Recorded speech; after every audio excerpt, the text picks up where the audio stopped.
کے حوالے سے اپنا تعارف؟ کیونکہ لوگ انہیں نا جب لوگوں کو پتہ چلا نا کہ جناب قمبر جو ہیں یہ ایران کے ہمدان شہر سے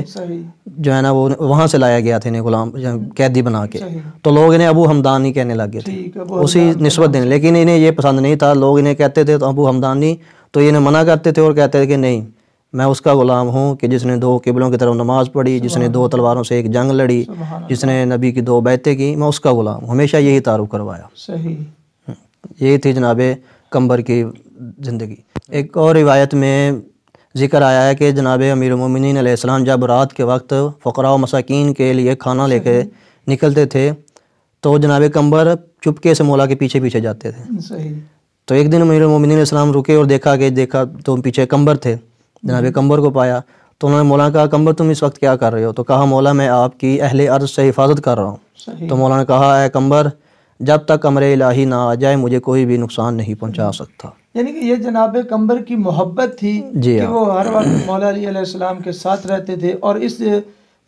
جستجو میں ہوتے تھے کہ اگر شہادت ہو تو میری مولا علیہ السلام کی حفاظت کرتے ہوئے شہادت کرتے ہوئے ہمہ وقت جو مولا کے ساتھ، یہ آپ کی محبت مولا علیہ السلام سے۔ جی گفتگو کر رہے ہیں علامہ صاحب۔ اب یہاں پہ مجھے یہ بتائیے کہ حضرت قمبر کی شہادت کیسے ہوئی؟ جناب قمبر کی شہادت ملتا ہے وہ یہ ہے کہ حجاج ابن یوسف، صحیح، یہ وہ حکمران تھا کہ جس نے شیعوں کو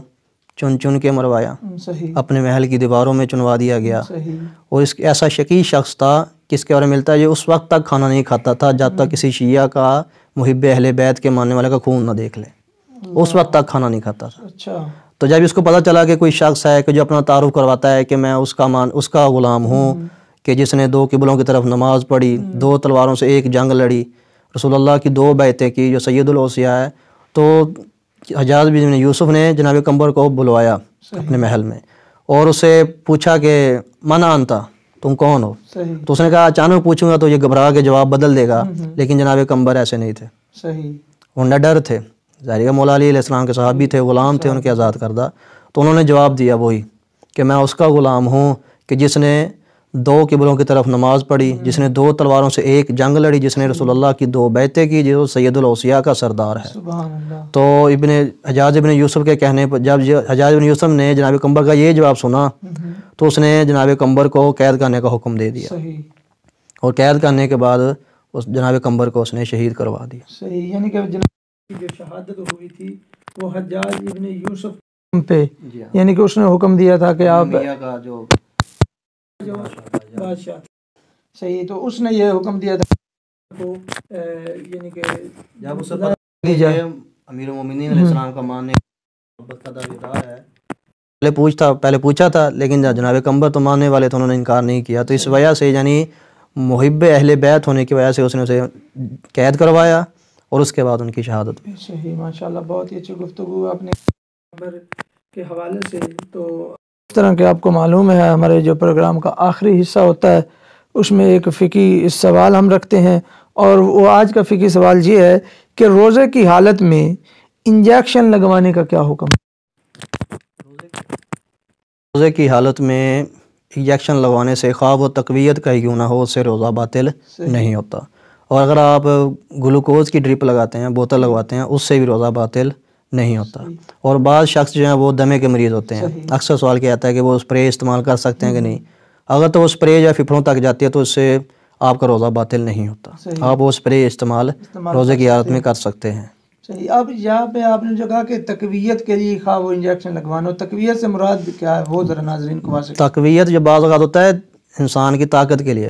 جسم میں سستی سی ہوتی ہے یا کوئی درد وغیرہ ہوتا ہے تو ڈاکٹروں کے پاس انجیکشن ہوتا ہے کہ جو اس درد کو ختم کر دیتا ہے یا کمزوری کو ختم کر دیتا ہے، یہ ہوتا ہے ہاں طاقت والا جسے کہتے ہیں، تو اس سے روزہ باطل نہیں ہوتا۔ اچھا یہ بتائیں کہ جو دوا آنکھ میں یا ناک میں جو ڈراپ ہوتے ہیں یا کان میں ڈالنے والے ڈراپ ہوتے ہیں ان کا حوالے سے کیا حکم ہے روزے کا؟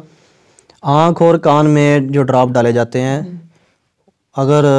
ان کا ذائقہ خواہ جو ہے گلے تک کیوں نہ پہنچے اس سے روزہ باطل نہیں ہوتا، لیکن جو ناک میں ڈراپ ڈالا جاتا ہے اگر اس کا ذائقہ گلے تک جائے گا تو اس سے روزہ باطل ہو جائے گا۔ اس چیزوں میں فرق ہے، جو کان اور آنکھ میں ڈالنے ہیں ان سے روزہ باطل نہیں ہوگا، لیکن جو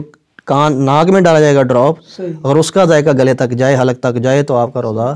یعنی کہ جو آنکھ میں ڈراپ ڈالیں گے یا جو کان میں ڈالیں گے اگر ان کا ذائقہ گلے تک پہنچ جائے گا تو روزہ باطل نہیں ہوگا، لیکن جو ناک میں ڈالنے والی دوا ہے اگر اس کا ذائقہ گلے تک پہنچے گا تو روزہ باطل۔ ناظرین، آج کے ہمارے پروگرام کا وقت ختم ہوتا ہے، انشاءاللہ آپ سے ملاقات ہوگی اگلے پروگرام میں، تب تک کے لیے اللہ حافظ۔